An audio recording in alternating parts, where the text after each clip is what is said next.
نحمده ونصلي على رسوله الكريم أما بعد قال سبحانه وتعالى وبالوالدين إحسانا صدق الله العظيم زمانير وعززو عزت منذ مؤمنان الله جل جلاله والدين مقام ذكر كريم خپل عبادت بس الله تعالی دا ذکر کوي چې تاسو د مور او پلار سره احسان وکړئ.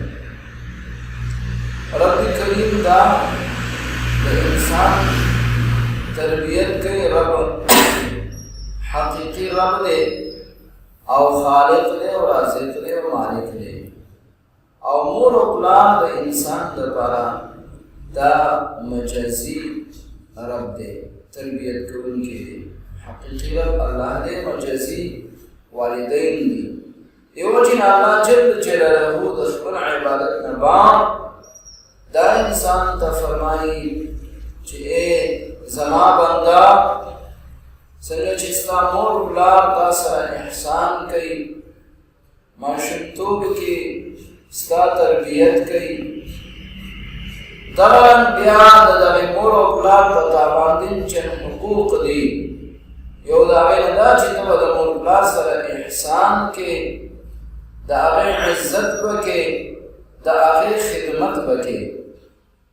حضور علیه الصلاة والسلام ته یو صحابي راغی، وایي بهترین عمل څه دی؟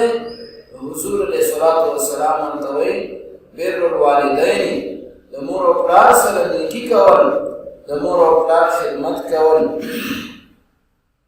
یو صحابي راغی او د حضور صلی الله علیه وسلم ته فرمایي چې زم جهاد ته. نبی کریم صلی الله علیه وسلم ورته پوښتنه وکړه کور کې د مور پلار شته وایي او ضعیف دي. حضور علیه الصلاة والسلام ورته وایي لاړ شه د خپل مور او پلار خدمت وکړه، دا عظیم جهاد دی. دا د مور پلار خدمت کول لیکن د الله تعالی رضا ده. او کته جهاد ته ځئ هلته ستا مقصد د الله رضا ده. په خپل کور کې تا ته الله تعالی هغه مقصد درکوي، خپله رضا درکوي، تا ته ثواب درکوي او اجر درکوي.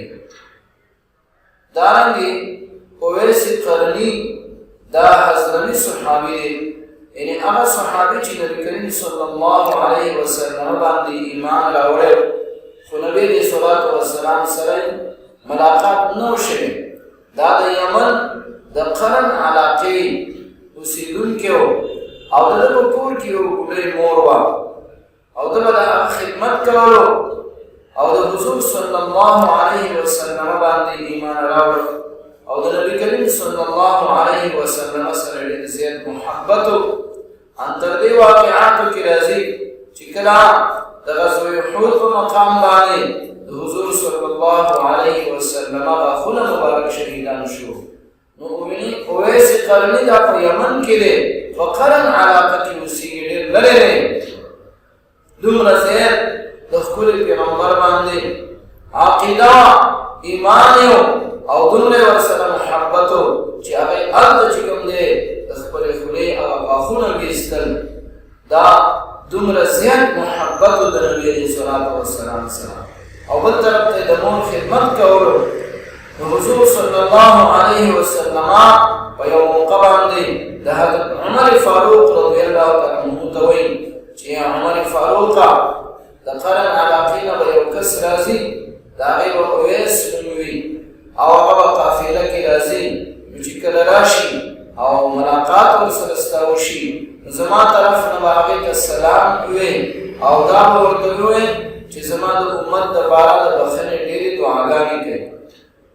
حضرت عمر فاروق رضی الله د حضور صلی الله علیه وسلم ته فرمایي چې دا دومره اوچت مقام دې ته څنګه حاصل شو؟ وایي دی هلته خپل کور کې مور ده، بوډۍ مور یې ده او دا د هغه مور خدمت کوي. نو الله تعالی ورته په دې خدمت باندې دومره مقام ورکړی دی. دارنګې معززو بایزید بوستامی یو نیک عالم، نیک بنده د الله پاک انسان کامل ولی تیر شوی. دا هغې په واقعاتو کې دا راځي یو ځل د شپې مور ورته ویل چې بچي ما ته اوبه راواخله.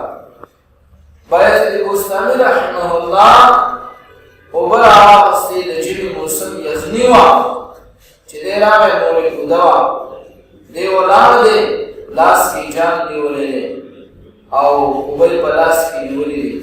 ټوله شپه تېره شوه.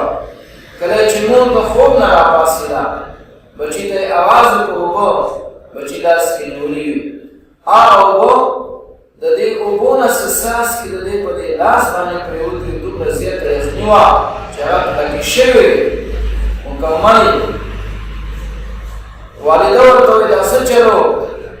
وایي ای زما مورې دا خو ته اوده شوې خو ما دا جام لاس کې نیولی و، جام مې لاس کې نیولی و، ټوله شپه ما تېره کړه.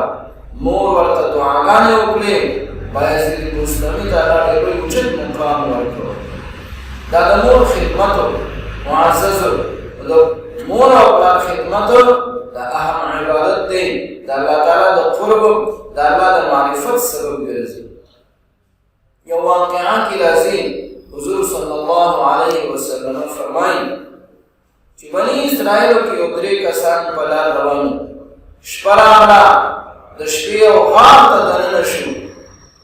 کله چې دې غار ته دننه شو نو بره د غره نه یو غټ کاڼی راخوشې شو او د غار د خولې کې پرېوتو، غار پرې مکمل بند شو. درېواړه ملګري یو بل ته وایي څه وکړو؟ موږ خو مکمل په غار کې تېر شو، زموږ د خلاصي حوصله لاره نشته دی. درېواړه وویل داسې به وکړو چې چا نیک عمل کړی وي هغه نیک عمل به الله تعالی ته وسیله کړي.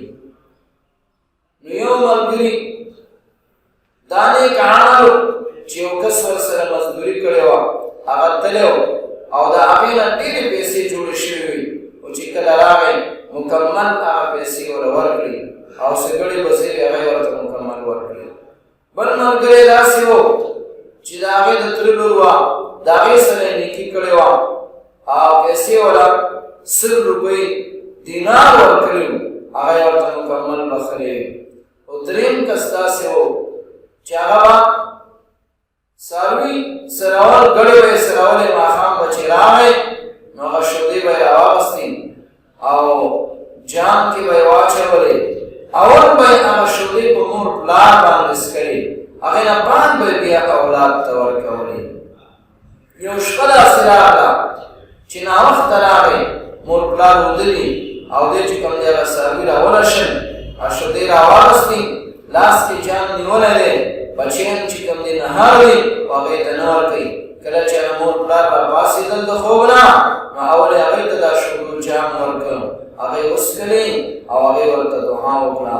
نو دې وویل چې یا ربه ما چې د مور پلار کوم خدمت کړی و، کومې شودې مې ورکړې وي، الله هغه عمل زه تا ته وسیله کومه، دا کوم عذاب کې چې موږ مبتلا یو موږ د دې عذاب نه موږ ته نجات را.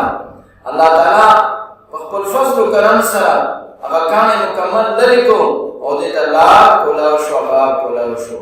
نو معززو دا څو د مور پلار سره نیکي کولو. حضور علیه الصلاة والسلام په یو موقع باندې وي چې کله یو سړی د مور او پلار ته د هغې خدمت وکړي او بیا د مور او پلار چهرې ته وګوري، چهرې ته وایي دومره زیات ثواب د ده کېږي لکه یو مؤمن مسلمان لاړ شي هلته حج وکړي، د خانه کعبې ته لاړ شي او حج فریضه ده کې څومره ثواب د هغې کېږي. یو صحابي فرمایي د الله محبوب پیغمبره که یو مؤمن مسلمان د خپل مور پلار ته د ورځې 10 کله ترې وګوري، وایي چې 10 کله ترې وګوري نو د 10 حجونو ثواب به وي، او که 100 کله ترې ولیدل نو د 100 حجونو ثواب به دی. معززو دا په څه کې د مور او پلار ته صرف د هغې مخ چهرې ته لیدلو کې دومره ثواب میلاوي. الله تعالی دې موږ ته طاقت را نصیب کړي چې د خپل مور او پلار خدمت وکړو. حضور صلی الله علیه وسلم فرمایي چې د چا مور او پلار یا پلار یا مور ژوندي وي او دی د جنت والا جوړ نه شو نو دا به ډېر بدبخته انسان وي. الله دې موږ له طاقت او توفیق راکړي چې د خپلو والدینو موږ خدمت وکړو، دغه عبادت وکړو. الله دې موږ تاسو ټول په